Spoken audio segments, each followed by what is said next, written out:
अब जब जम्मू कश्मीर की बात चली है तो बात जरा आपको यह भी बताते चले कि आज सियासत का बाजार काफी ज्यादा गर्म दिखा जम्मू कश्मीर के अंदर, क्योंकि आज जहां एक तरफ से लाशों को आखिरी विदाई दी जा रही थी, वहीं दूसरी तरफ से लगातार लीडर्स की आमद का सिलसिला भी शुरू हो रहा था। और आज श्रीनगर के अंदर लेफ्टिनेंट गवर्नर के साथ साथ महबूबा मुफ्ती, उमर अब्दुल्ला और रजनीश पाटिल ने भी उन गमजदा खानदानों के साथ ताज़ियत की है जिन्हें गुज़श्ता दिनों नामालूम बंदूक बरदारों के हाथों मारा गया था। अगर एदाद शुमार को हम देखें जरा, पहले इसकी और भी याद रखिएगा कि रवां साल के दौरान कमोबेश 28 लोगों की किलिंग हुई है, और ये किलिंग जब आप खोल कर देखेंगे, एनालिसिस देखेंगे, तो 21 कश्मीरी मुस्लिम मारे गए हैं नामालूम बंदूक बरदारों के हाथों, 7 माइनॉरिटी कम्युनिटी के लोग भी इसी तरीके से मारे गए हैं। लेकिन जान है, उधर से जाए या इधर से जाए, सवाल यही है कि आखिर कब तक ये चलता रहेगा। लेकिन सबसे पहले मैं डिबेट पर आऊं और हालात की अक्कासी करूं, क्योंकि बयानात आज बहुत ज़्यादा गर्म है। सबसे पहले फटाफट से आप सुन लीजिएगा, महबूबा मुफ्ती ने आज जब गमजदा खानदान के साथ ताज़ियत की, उसके बाद उनकी रिएक्शन क्या कुछ है, उसको जरा देख लें। एक छोटी जवान औरत जिसके छोटे दो बच्चे हैं, छोटे छोटे, क्या करेंगे वो? ये कौन सी इंसानियत है कि आप एक स्कूल टीचर को, जिसका ना कोई लेना ना देना पॉलिटिक्स के साथ या किसी और चीज के साथ, उसको इतनी बेदर्दी से मारते हो। और यहाँ से बीजेपी की सरकार बड़े बड़े दावे करती है कि हमने जम्मू कश्मीर में हालात ठीक कर दिए हैं। पूरी तरह से नाकाम हो गए हैं वो लोग। इतनी सख्ती करने के बावजूद, जम्मू कश्मीर के लोगों का जीना हराम करने के बावजूद, वो यहाँ के लोगों की, बेगुनाहों की जान बचा नहीं पाते हैं। रोज कुछ ना कुछ होता है। कल रात को भी वहाँ आपने सुना होगा अनंतनाग में किस तरह एक बेगुनाह को मार दिया गया, और आप कहते हैं कि वो हम पे हमला कर रहा था, कुकरनाग का लड़का।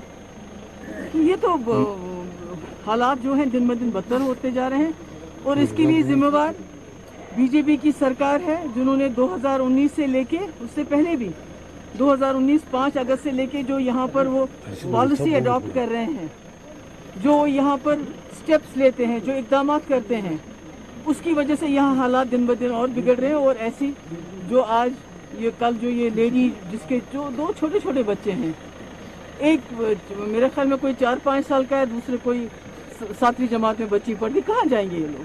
और ये हमारी सरदार जो हमारे भाई हैं, इन मुश्किल हालात में, इतनी तकलीफ दे हालात में, ये लोग हमारे साथ यहाँ डटे रहे, बने रहे। आज उन पे भी अटैक हो गया। इसकी जितनी मजम्मत हो, मुझे लगता है वो कम है।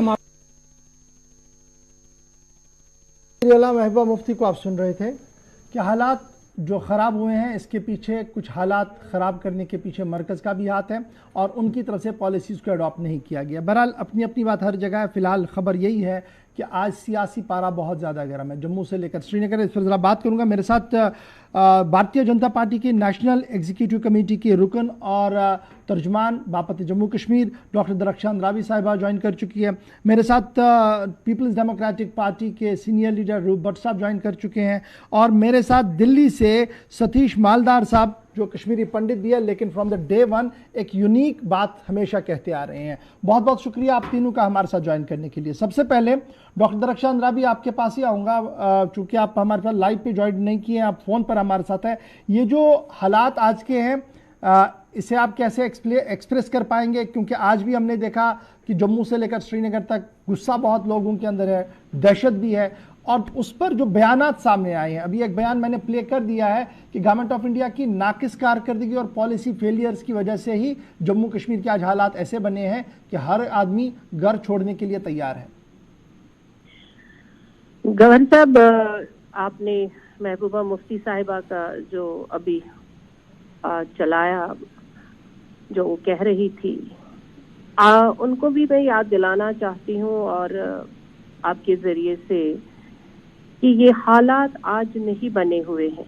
हालात 90 से जम्मू कश्मीर में ऐसे रहे हैं, और ये कोई नई बात नहीं है कि हमारे यहाँ ये साजिशें होती रही हैं। ये कौन सी ताकतें जो हमेशा अमन के दरमियान खलल पैदा कर देती हैं, ये कहाँ से आती हैं, और इनको नाम पड़ता है नामालूम बंदूक बरदार।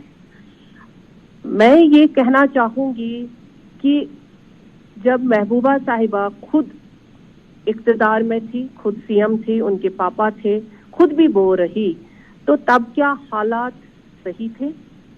तब हालात ऐसे कश्मीर में नहीं थे। जब हमारे फारूक अब्दुल्ला साहब और उनके बेटे गवर्नमेंट चला रहे थे, तब कितने नामालूम बंदूक बरदारों ने, कितने जो मासूम हलाकतें हो रही थी, कितनी हो रही थी।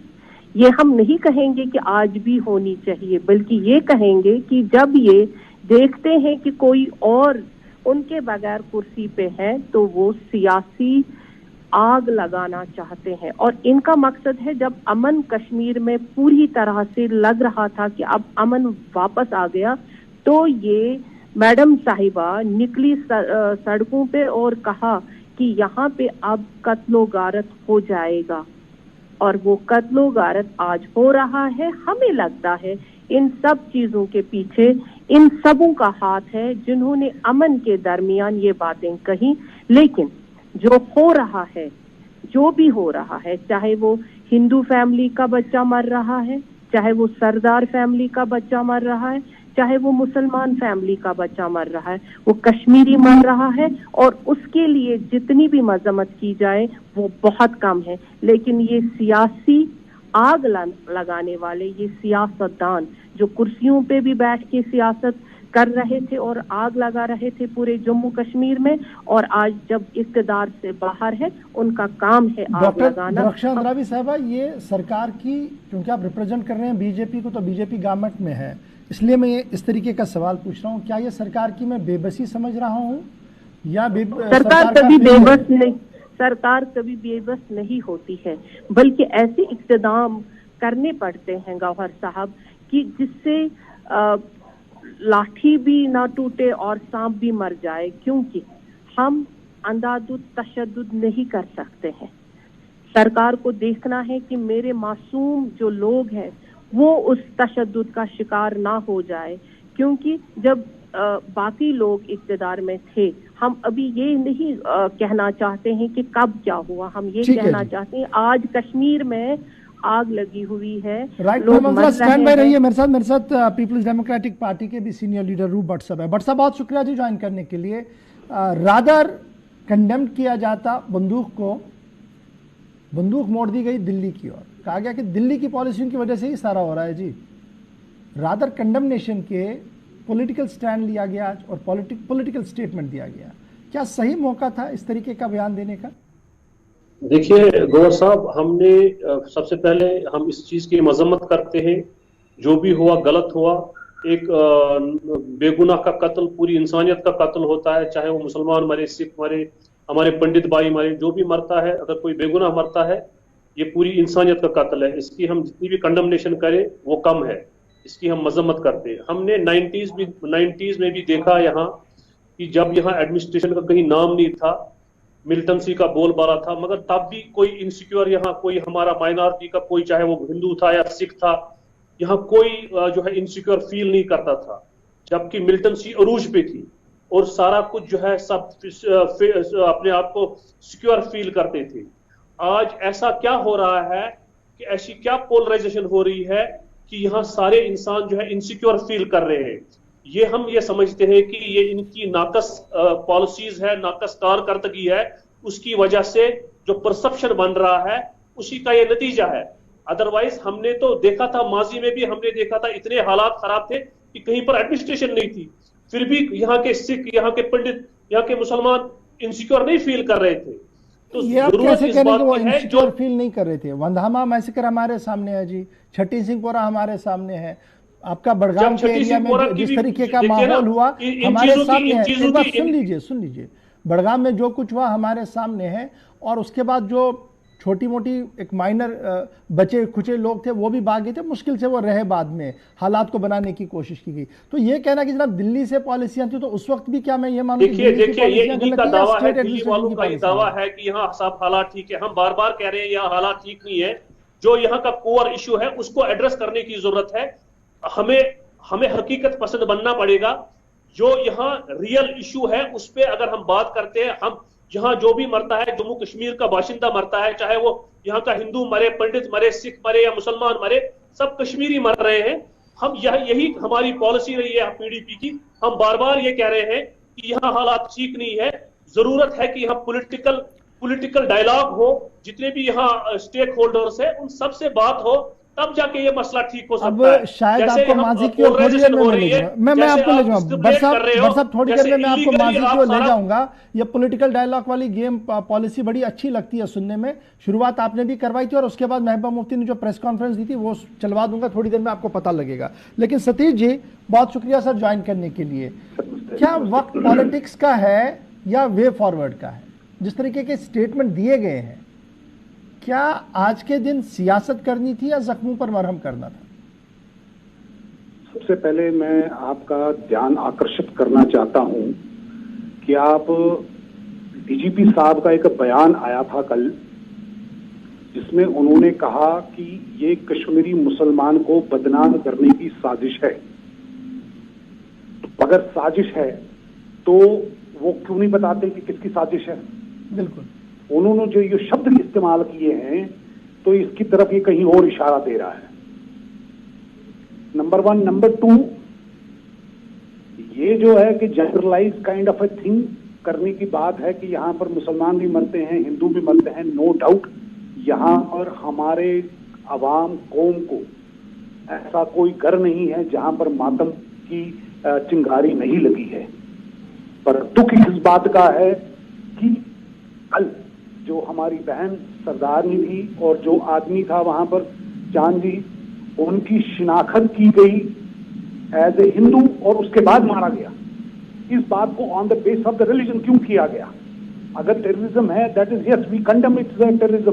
कोई भी हमारा कश्मीर का मारा गया, बट ये किसी ने अभी तक कंडेम नहीं किया। लेकिन यहाँ पर सतीश जी मैं जाती तौर पर इस पूरे वाक़े की तो मजम्मत कल भी कर चुका हूँ, नहीं होना चाहिए क्योंकि इंसानियत का कत्ल हुआ और उस्ताद का कत्ल होना मतलब बहुत चीज़ है मेरे लिए।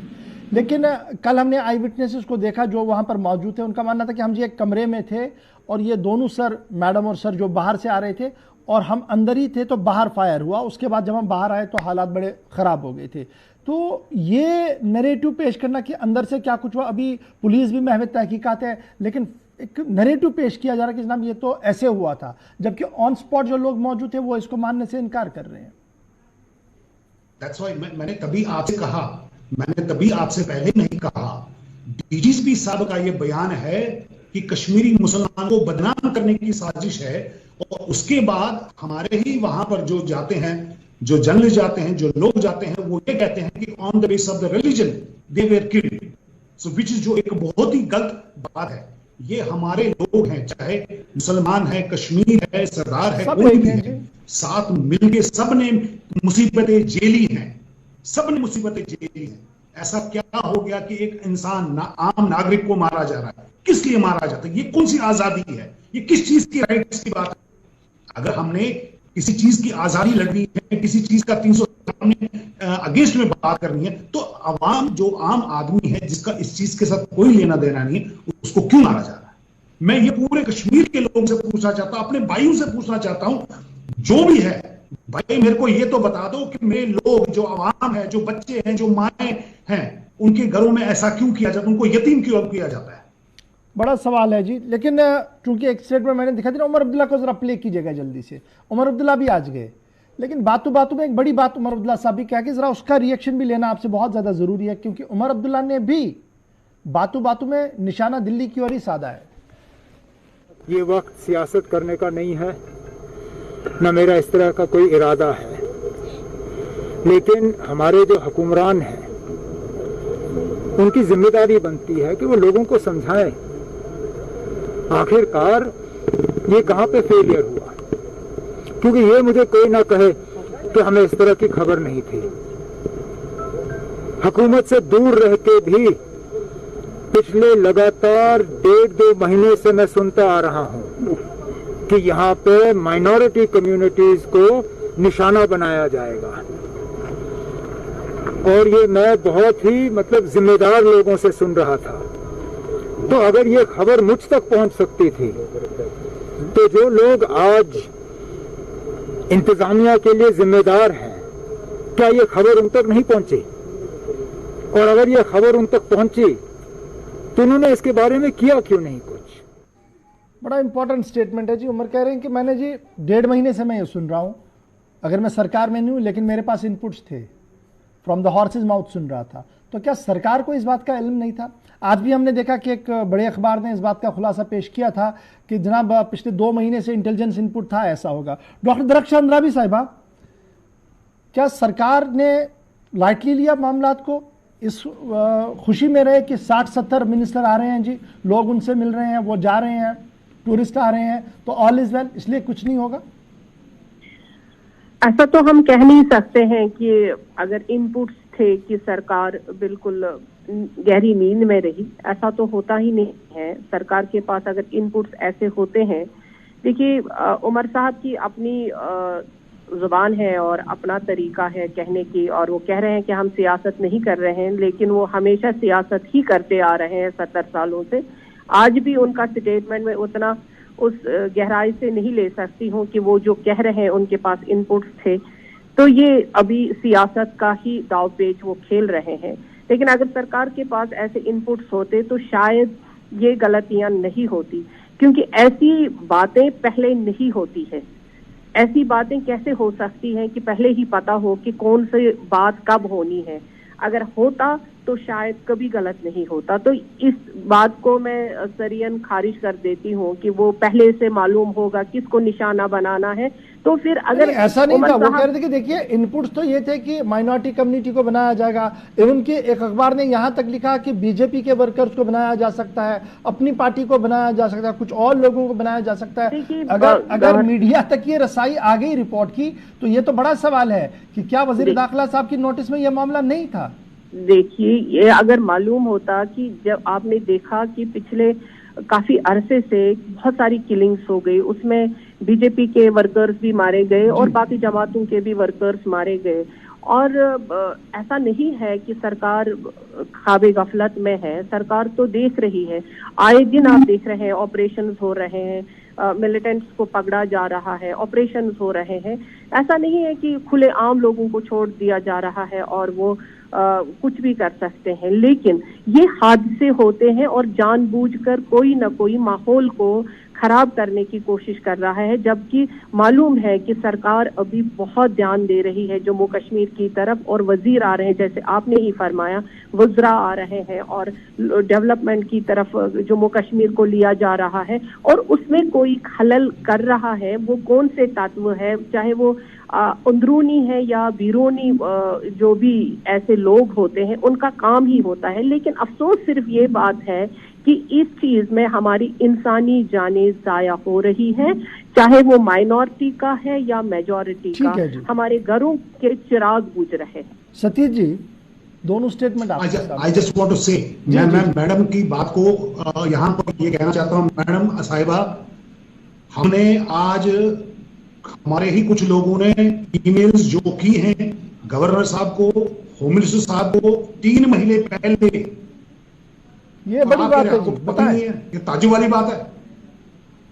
ट्विटर पे सबको पता है, फेसबुक पे मेल्स को शेयर किया गया है कि हम 3 महीने से लोगों को बोल रहे हैं कि यहाँ पर ये जो दिक्कतें होने वाली है, और आप कह रहे हैं ऐसा हो ही नहीं रहा है। आप ये देखिए, आज की डेट में कोई भी आदमी गवर्नर हाउस में मीटिंग में बात बताने के लिए जा रहा है, उसको तो समय नहीं दिया जाता, because every entire administration is busy.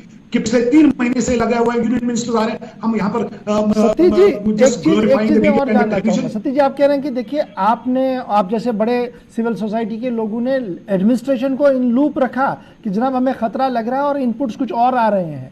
क्या मैं इसको ऐसे मानूं कि कहीं आप सेंस कर पा रहे थे कुछ होगा? यस। तो रेस्पॉन्ड क्या था? आदमी को पता है तो इंटेलिजेंस कहां का? Intelligence, where is the intelligence? ये तो कंप्लीट इंटेलिजेंस फेलियर है। जब हम लिखित में दे रहे हैं, ये भी नहीं ज़बानी, लिखित में दे रहे हैं कि हमको लग रहा है ऐसा होने वाला है, प्लीज आप यहां पर देख लीजिए, इस बात की संज्ञान लीजिए कि ऐसा कुछ ना हो। तो अब देखिए, मुझे यह भी याद है सतीश, जब आपने बैक टू वैली का प्रोग्राम बनाया था, हालात ऐसे नहीं थे, थोड़े से बेहतर थे, लेकिन आपने डिसीजन लिया था, सब लोगों ने सराहा था उसको। अब आप लगातार कोऑर्डिनेशन में हैं, लोग आपसे बात कर रहे हैं, आप संपर्क में होंगे, क्या कुछ आप सेंस कर पा रहे हैं अभी जो लोग श्रीनगर के अंदर हैं? देखिए, अभी मैं बता रहा हूं, मैं आपके माध्यम से टीवी पे बता रहा हूं, आपको भी बता रहा हूं, इन्होंने जो अभी एक पोर्टल खोला जिसमें जिस सेल के लिए किया है, इसके पीछे भी एक लैंड माफिया है। इसकी वजह से भी माइनॉरिटीज को टारगेट किया जाएगा। हमने इनको पहले बोला कि भाई हमको बिना की तरह कॉलोनी बना दो, हमें राजबाग की तरह कॉलोनी बना दो, जिसमें सरदार, मुसलमान, कश्मीरी पंडित इकट्ठे रहेंगे। जिसने बेचा, जैसे तैसे बेचा, ठीक है, बेच दिया। आज की डेट में मेरे कश्मीर के लोगों को तंग मत करो, बट इन्होंने वही पोर्टल आज खोल दिया, वो लैंड माफिया। और आज की डेट में आप देखना, आने वाले समय में बहुत माइनॉरिटीज के लोगों को कत्ल किया जाएगा इसी वजह से। और ये लोग समझने को तैयार नहीं। 3 साल से हम इनको कह रहे हैं कि हमें थोड़ी सी जगह दे दीजिए, हम अलग से रहेंगे, कोई परेशानी। अगर जिसने जो बेचा, कोई बात नहीं, एंक्रोचमेंट की बात है, आप एंक्रोचमेंट को रिकवर कर दीजिए, कोई परेशानी बात नहीं, हमें जगह दीजिए, हमें जगह दीजिए, हम अलग से रहेंगे, सारे मिलकर कंपोजिट कल्चर में रहेंगे। हमने कौन सा गुनाह कर रहे हैं? पर नहीं, हम आपस में यहाँ पर सर फुड़वा एक दूसरे के दुश्मन बन जाए। क्यों? ये तो जानबूझ के हो रहा है। अब ये आप देख लीजिए, डीजीपी साहब खुद कह रहे हैं कि कश्मीरी को जानबूझ के ये बदनाम करने के हो गए, तो साजिश है कि भी जानबूझ के ये किया जा रहा है, इंस्टिगेट किया जा रहा है। रूप, क्या वक्त आ गया है कि पॉलिटिकल लीडरशिप को भी फोरफ्रंट पर आकर पॉलिटिक्स से हटकर एक कॉन्फिडेंस बिल्डिंग मेजर के लिए कुछ अब कदम उठाने पड़ेंगे? हम आज तक देख रहे थे सिविल सोसाइटी ने आना है जी, 10 लोगों ने आना है। हो सकता है उनकी उतनी रसाई ना हो जितनी मैडम महबूबा की हो, अगर वो पॉलिटिक्स को छोड़कर फिलहाल एक वो निज़ाम बनाए, जो लोग अभी रुके हैं वो रुक के रहे, वो वहां से ना निकले, एक सिस्टम के साथ हाथ मिलाएं। देखिए, पहले ये यहाँ की जो लोकल गवर्नमेंट्स है उन पे ब्लेम कर रहे थे कि उनकी वजह से यहाँ हालात खराब है। आप उसके बाद 2019 के बाद जितनी भी ये पॉलिसीज अडॉप्ट कर रहे हैं, कभी यहाँ के यूथ को तंग कर रहे हैं, कभी लोगों को नौकरी से निकाल रहे हैं, कभी यहाँ के हमारे जो फोरफ्रंट जिन्होंने वॉरियर्स रहे ये कोविड में, उन लोगों को निकाला, तो कभी कर्फ्यू लगा रहे हैं, कभी जो है रात को जो है छापे डाल रहे हैं। ये सारी कुर्बानियां अगर हम पीस के लिए दे रहे हैं तो फिर पीस कहां है? अगर इतनी कुर्बानियां कश्मीरी लोग दे रहे हैं कि उनको घरों से रात में निकाला जाता है, वो बच्चों को जो है जेल भेजा जा रहा है, यहाँ लोगों को नौकरियां जो है उनसे छीनी जा रही है, यहाँ के जो है जर्नलिस्ट हो, यहाँ का ब्यूरोक्रेट हो, यहाँ का पॉलिटिशियन हो, उसको बात करने का हक नहीं है। तो अगर ये सारा कुछ पीस के लिए हो रहा है तो पीस कहां है? तो किस पे ये जिम्मेदारी आयद हो रही है? ये रेस्पॉन्सिबिलिटी किसको जो है, किस पे चढ़ रही है? हमें जो है गवर्नमेंट ऑफ इंडिया को ये डायरेक्ट, तो वही आज यहाँ के अफेयर्स देख रहे हैं, यहाँ के जो लेफ्टिनेंट गवर्नर साहब है उस पे जो ये जिम्मेदारी आयद होती है कि यहाँ के जम्मू कश्मीर के सारे लोग जो है उनको जो है प्रोटेक्शन दे, उनको जो है सिक्योर करे। जब हमारी ये सिक्योरिटी नहीं दे पा रहे हैं तो फिर इनको क्या हक बनता है कि ये गवर्नमेंट चलाए? राइट सर, ठीक है जी। एक लास्ट कमेंट आपसे लूंगा डॉक्टर साहब, और उसके बाद मैंने सतीश जी के पास भी चलना है। डॉक्टर साहब ये बताइएगा कि अब at the end of the day killings हुई हैं जी, और डाटा हमारे सामने, आप इसको पढ़ने की बार बार ज़रूरत नहीं है, लेकिन जो ये कहा जा रहा है कि जिस पॉलिसी को लेकर केंद्र सरकार काम कर रहा है, यूनियन गवर्नमेंट काम कर रही है, उस पॉलिसी के अंदर लिक्यूनाज है, किसी की बात नहीं सुनी जा रही है। सतीश जी कह रहे हैं कि देखिए लिख कर दे रहे हैं तब भी नहीं सुन रहे हैं जी, हम बता रहे हैं कि हम रह कैसे सकते हैं, उस पर भी नहीं हो रही है, और एक माफिया जैसा निजाम बनाने की कोशिश की जा रही है जिससे हर एक की जान को खतरा पैदा हुआ। तो क्या मैं ये मानूं कि अफसरशाही इतनी ज्यादा है कि पॉलिटिकल से कहीं पर नहीं है? नंबर 1, क्योंकि अब मैं इसलिए इसको इधर की ओर ले रहा हूं, मैं सजाद गनी लोन का ट्वीट देख रहा हूं, उसने सीधे कहा है कि जनाब इन बड़े गोड़ों से नीचे उतरिए और जमीनी सूरत हाल देखिए, क्या कुछ लोगों की बात को सुनिए। तो क्या मैं ये समझूं कि जो एंटायर लीडरशिप कश्मीर की है या जम्मू की है, वो ये बता रही है कि जनाब लोगों की आवाज को सुना जाए और अकॉर्डिंगली फैसले लिए जाए? बिल्कुल सही कह रहे हैं आप कि जहां तक सबों की बात सुनने की बात आती है तो लोगों की ही बात आखिर में डेमोक्रेटिक प्रोसेस ही शुरू होना है। लेकिन अभी ये हम नहीं कह सकते हैं कि हमारे जो एलजी एडमिनिस्ट्रेशन है वो कहीं पर जानबूझकर ये सारा कुछ करा रहा है, ऐसा कुछ नहीं है। जैसा मैंने देखा कि सतीश भाई साहब भी और जो दूसरे बैठे हैं हमारे पैनल पे, वो भी उनका इशारा है कि शायद ये ऐसा नहीं होता है। जब वो भी सरकार में थे तो क्या हम ये जान के चले कि जब वो सरकार चला रहे थे तब वो जानबूझकर ये सारे जो माहौल तब खराब होता था, जब 2016 को हम देखें, 2010 को देखें, 2008 को देखें, क्या वो सरकार में बैठकर फिर यही कर रहे थे जो माहौल तब खराब होता था? तो ये ऐसा नहीं होता है। माहौल ये कोई ऐसी तत्व होते हैं, ऐसे दुश्मन होते हैं, अनासिर होते हैं जो माहौल को खराब करने की अब ये सिस्टम के अंदर लोग हैं या सिस्टम के बाहर है? डॉक्टर साहब आपका एक्सपीरियंस क्या कुछ कह रहा है? हाँ, नहीं देखिए, सिस्टम के अंदर कोई खराब करने की बात नहीं आती है। अगर ऐसा होता तो ये निजाम नहीं चलता। और अच्छा, ये मैं इसलिए मैंने ये सवाल पूछा क्योंकि सतीश जी कह रहे थे देखिए हमने जी रिटर्न लिख दिया, इनका हम कम्युनिकेट करने की कोशिश कर रहे थे लेकिन बात सुनी नहीं, तो सिस्टम के अंदर भी तो खामी है। इन्होंने जो ऐसा कहा वो भी सही हो सकता है, क्योंकि इन्होंने कहा कि हमने लिख के भेजा। अगर वो गफलत जारी हुई है तो ये बड़े अफसोसनाक की बात है, क्योंकि ऐसा नहीं होना चाहिए। जब आपको पता हो ये होने वाला है, उसको रोका ना जाए तो वो गलत है। लेकिन सरकार कभी अपने लोगों के लिए गलत नहीं करती है। सरकार प्रोटेक्शन के लिए होती है। सरकार हमेशा प्रोटेक्शन के लिए होती है। सरकार कभी नहीं चाहेगी कि माहौल खराब हो जाए, और ना मरकजी सरकार जो एलजी एडमिनिस्ट्रेशन है, ऐसा तो पॉसिबल ही नहीं है। हमें ये मान के चलना चाहिए, तभी हम है सेफ जब हमारे पास प्रोटेक्शन और सरकार। ओके जी, सतीश जी एक लास्ट चीज जो आपसे जानना चाहूंगी, मेरे पास टाइम खत्म हो रहा है जी। अब रेस्टोरेशन, ये जो एतमाद की फिजा बहाल करनी है ना, एज अ माइनॉरिटी कम्युनिटी के क्या किया जा सकता है आम लोगों की तरफ से? देखिए क्या किया जा सकता है स्टेट एडमिनिस्ट्रेशन की तरफ से? तो फिजा जो है, क्योंकि डर अभी है, मैं दिल्ली बैठे भी इस चीज को महसूस कर सकता हूं कि श्रीनगर के अंदर और वादिया कश्मीर के अंदर किस तरीके की सूरत हाल है। देखिए, फर्स्ट ऑफ ऑल इसमें अकाउंटेबिलिटी की बात है, द ओनरशिप की बात है। The state government has not taken the accountability of the failure. There is no moral responsibility लेने को तैयार नहीं है कोई। पहली बात तो ये है ना, आदमी कुछ करे तो करे, बट यहाँ पर तो मॉरल रिस्पॉन्सिबिलिटी लेने को तैयार नहीं। State government has failed to accept the moral responsibility. Accountability किसके ऊपर फिक्स करे? आप कह रहे हो उसको, वो कह रहा है उसको, वो कह रहा है इसको। Where the people are to the wall. हम तो ये कहते हैं कि भाई अगर आपने जो भी करना है आप फैसला कर लो। जो शरीफ लोग हैं, चाहे वो मुसलमान है, चाहे सरदार है, चाहे वो हिंदू है, हम भाई हमें बता दो क्या करना है, हम उसके चल देंगे। क्योंकि आप यहाँ पर तो मॉरल रिस्पॉन्स अकाउंटेबिलिटी की बात है ना। अकाउंटेबिलिटी कोई ले ही नहीं रहा है ना, रिस्पॉन्सिबिलिटी हो क्या रहा है। जैसे मैडम ने अभी कहा कि भाई ऐसा नहीं है, आप देखिए इनका ग्रीवेंस पोर्टल खुला, आप ये देखिए किसको जवाब दे, किसी को नहीं जवाब दे रहे। अकाउंटेबिलिटी कमीशन था, वो बंद पड़ा हुआ है। इंफॉर्मेशन डिपार्टमेंट वो बंद पड़ा हुआ है। कंज्यूमर कोर्ट वो बंद पड़ा हुआ है। कहां पर ये रिस्पॉन्ड करे एक आम आदमी के लिए? मेरा तो जो बच्चा है कुपवाड़ा से आ रहा है, लोलाब से आ रहा है, या अपना बानिहाल से आ रहा है, उसको तो धक्के खाने पड़ रहे हैं। अच्छा, आप इनके जब चीफ सेक्रेटरी साहब को जवाब दे दीजिए, चीफ सेक्रेटरी साहब के साथ 4 एडिशनल सेक्रेटरी लगाए हैं, सेक्रेटरी साहब से जवाब मांगे तो वहां पर प्रिंसिपल सेक्रेटरी छोड़ो, उसके नीचे जो अंडर सेक्रेटरी वो जवाब दे रहा है, और वो भी दूसरे डिपार्टमेंट का। ये कौन सी गवर्नेंस है? किस टाइप की गवर्नेंस हो रही है? There is a complete failure of the administration, absolute failure on moral grounds.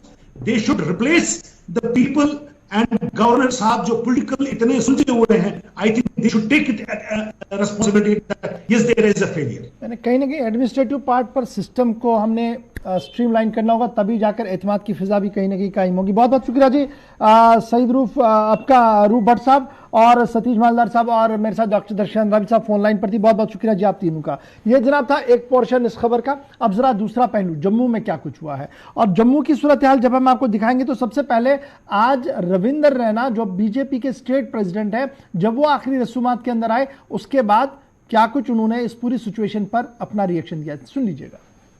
जो लोग कश्मीरियों के दुश्मन हैं, जो लोग जम्मू कश्मीर के नौजवानों के दुश्मन हैं, जो लोग जम्मू कश्मीर में विकास के, डेवलपमेंट के दुश्मन हैं, उन लोगों की इस प्रकार से ये साजिश है और टारगेटेड किलिंग्स करके कश्मीर घाटी में एक डर का माहौल बनाने की एक साजिश है। नरेंद्र मोदी साहब की सरकार ने बड़े पैमाने पर कश्मीर घाटी में डेवलपमेंट के साथ साथ कश्मीरी पंडितों की कश्मीर वापसी, कश्मीर सिख जो विस्थापन का शिकार हुए हैं और राष्ट्रवादी मुसलमान जिनको कश्मीर से निकाला है, उनको वापस कश्मीर में पुनर्वास की भी बड़ी योजना मोदी साहब बना रही है।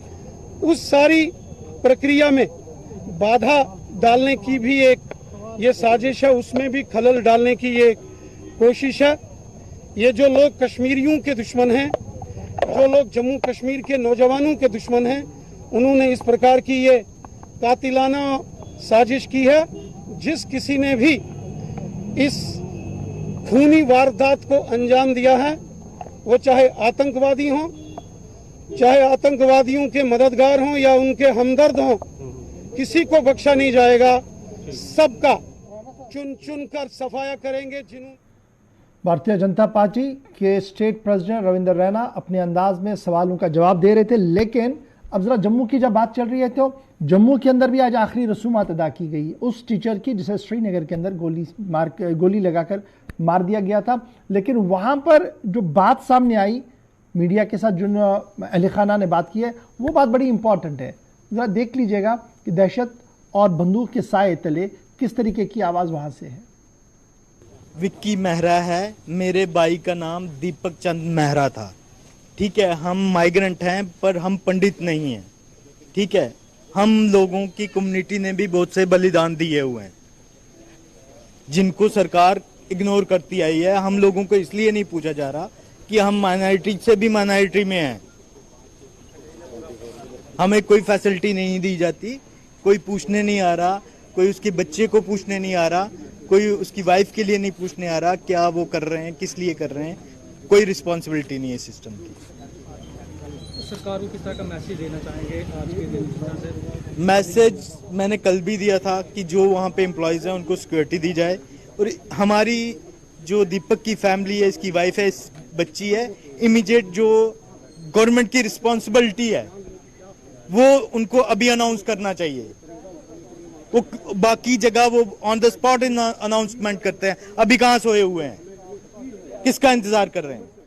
चलिए, जज्बा